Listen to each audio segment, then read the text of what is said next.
Hi everyone and welcome to another episode of my Russian experience. Today is the 28th of Rajab, the 7th month of 1439, and it is the 13th of April 2018. Today is Friday, as you can see. So as I said, before we start, please don't forget to like, share and comment and subscribe to our YouTube channel. As I said in the previous episode, I will try to highlight on the topic of the departure and arrival in Moscow and how it all began. So let's get started. If you can remember, we've finished the preparation in Abuja. We've signed some undertakings. We've collected our takeoff allowance and the tickets. So we even went to had a convoy to the airport. Then from there, that's the beginning of everything. We took an Egypt Air flight from Abuja to Cairo. Then from Cairo we had a night transit, so we passed the night in Cairo one night. And actually we were not even able to leave the hotel because we were all tired. Some already went to sleep, some were just typing some stuff or trying to call home and say we are in Cairo. For me, we just went to our room, then prayed some, I think, Maghrib and Isha. We prayed, then we slept off. Then the next morning we had breakfast there in the hotel. Then we were taken to the airport from the hotel. It was a nice hotel actually. We could just check through the window and saw some views of Cairo city. So from there, after this transit, we proceeded to Moscow. So we had another flight from Cairo to Moscow. It was also Turkish Air. No, it was also Egypt Air. Egypt Air. Yeah, and the service was good. The food was good, and especially for me, you have a lot of videos to watch. You have a lot of things to listen. In fact, you can even listen to some Quranic recitation on the plane. Anyway, we arrived in Moscow. Boom. So even when the cabin crew started announcing "Welcome to Moscow" or all this stuff, we're checking through the window. You see the lights. You see very big city, massive from the sky. You're like, oh, this is Moscow. It's like a dream come true. I've never uh, expected or never even dreamed of coming to Moscow or a big city like that. So we arrived in Moscow, and we still had two Federal Scholarship Board officials. So like we had a woman and another man that accompanied us to Moscow. So at Moscow, we all gathered, and happily enough, we because in Russia we have the scholarship Association of Nigerian Scholarship Students in Russia, ANSIR.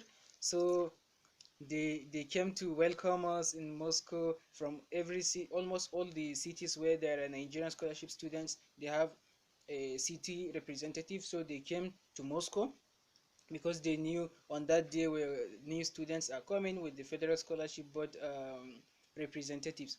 So they at that time I wasn't even sure. I didn't know which city am I going to and what is the name of my university.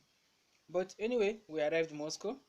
We arrived in Moscow, and we are all in this like some Nigerian type of let's say sweaters, because it was in October, so it's already cold, but not winter yet. But it's already cold in Moscow. It was already cold in Moscow, so we took our Hulansanyi, all these our cardigans and our head warmers.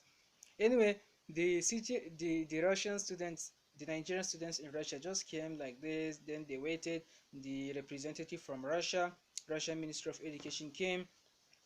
She shared our letters, she shared our agreements, and divided who goes to which city.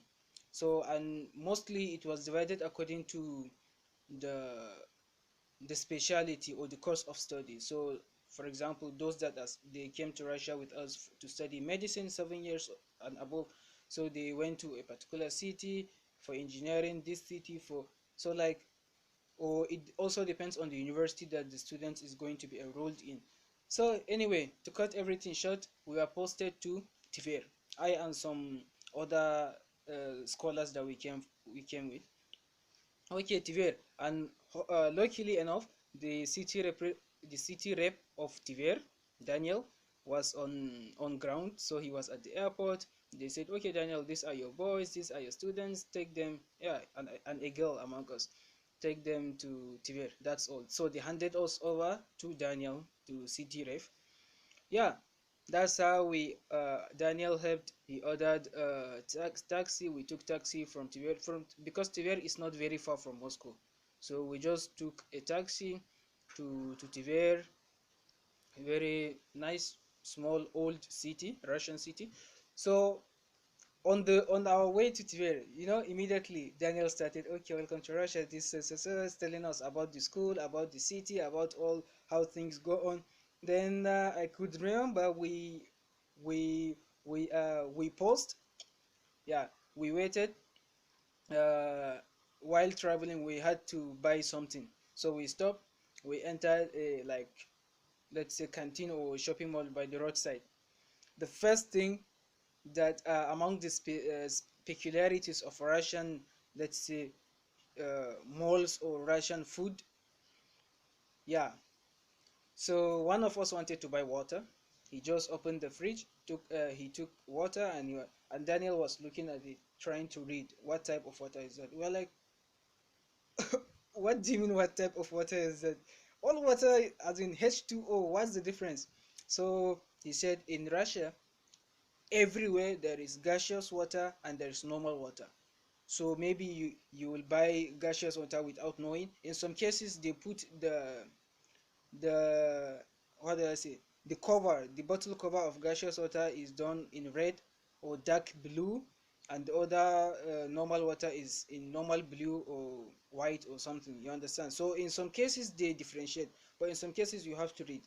I was like, oh, yeah, that was very important, because later on I saw some foreign students who had this problem first time. They'll just go and buy water, they'll be drinking water and be, oh, what's happening, what am I drinking? I hope it's not beer. No, it's just gaseous water. So sometimes if you eat a lot, you'll want to take some gaseous water and it will help in the digestion process.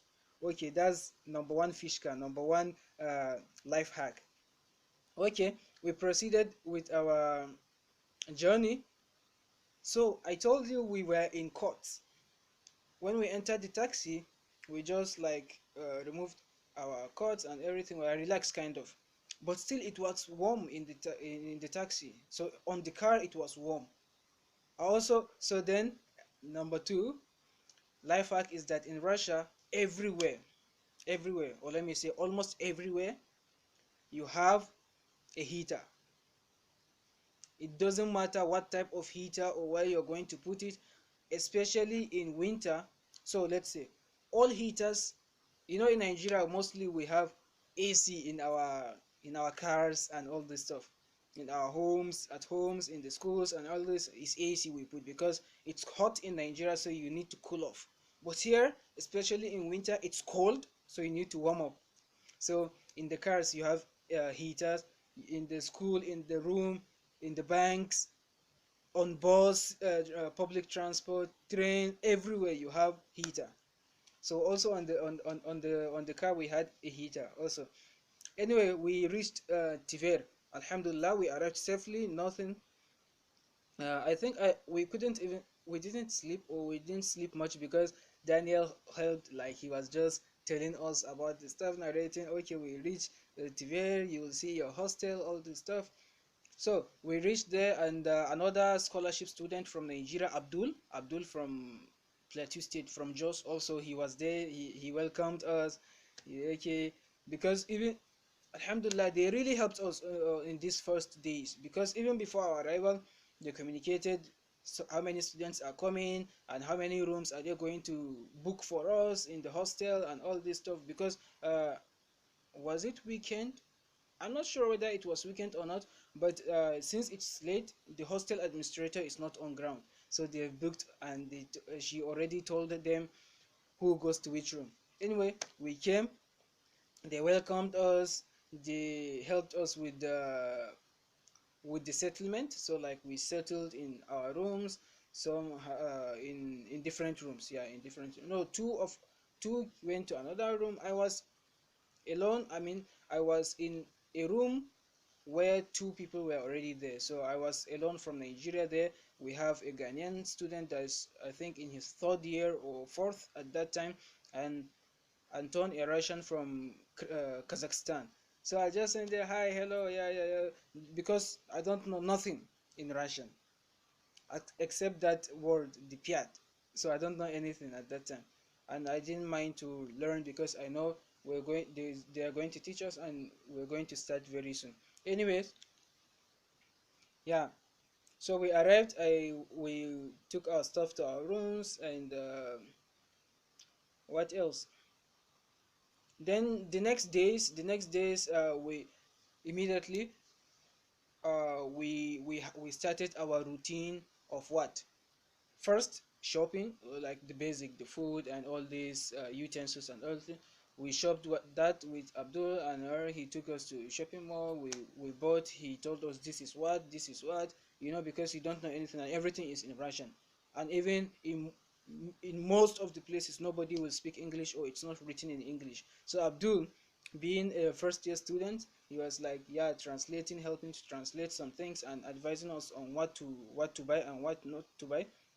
Yeah, shopping for food. Then medical checkups, in Russia is compulsory. So you have to first you have to submit your documents for visa extension, because the visa you have, I think it was for 90 days. So you have to extend it because you have a student visa 1 year, renewable every year. You have to renew your visa, so you pay for 1 year extension. Then also your registration, you have to register the place you live, and your medical insurance. So with the medical insurance, you go to medical checkups. It will be free if you have insurance, but if you don't have insurance, you have to pay. So it's even compulsory for students, foreign students, to have medical insurance. So we went for medical checkups and all these, let's say, basics. One thing that happened, oh, I think it will be unforgettable, because some of us, because we came to TVER, I think like 7 students from Nigeria for the language course for this first year. And after the checkup, medical checkup, some of us have hepatitis B. And this is very serious in Russia. In fact, they are even like threatening, we're going to send you back to Nigeria. It's not HIV, it's not tuberculosis, it's not this, but they are serious about it. And I was thinking, oh, in Nigeria, many things we don't take serious: our health, our economy, our education. Only the looters, only the politicians keep chopping the money always. Anyway, they settled down, like they went for more checkups and take some medicine and all this stuff, so we forgot about that. That's it, I think, for this episode. We've talked about how we arrived from Nigeria through Cairo to Moscow to TVER, and how we started this stuff. And in the next episode, I think I will concentrate, or I will just highlight on the Russian language, how we started the Russian language, uh, how difficult or easy it was, and how stressful or less stressful it was, and the first views of Tver city, the masjid and all this stuff. And don't forget to like this video. If you benefit from this video, please like the video and share and comment. If you have any question, you can write in the comment below, or send me an email at ibnkhaldunforyou@gmail.com. And you can also write your suggestions if you want other topics or other things to be highlighted about my stay in Russia, or how it came to be. And also, if anything, just write, share the video, and subscribe to our YouTube channel, and subscribe on Facebook if you haven't. That's it. Bagudran Almajri in Russia. See you next time. Peace.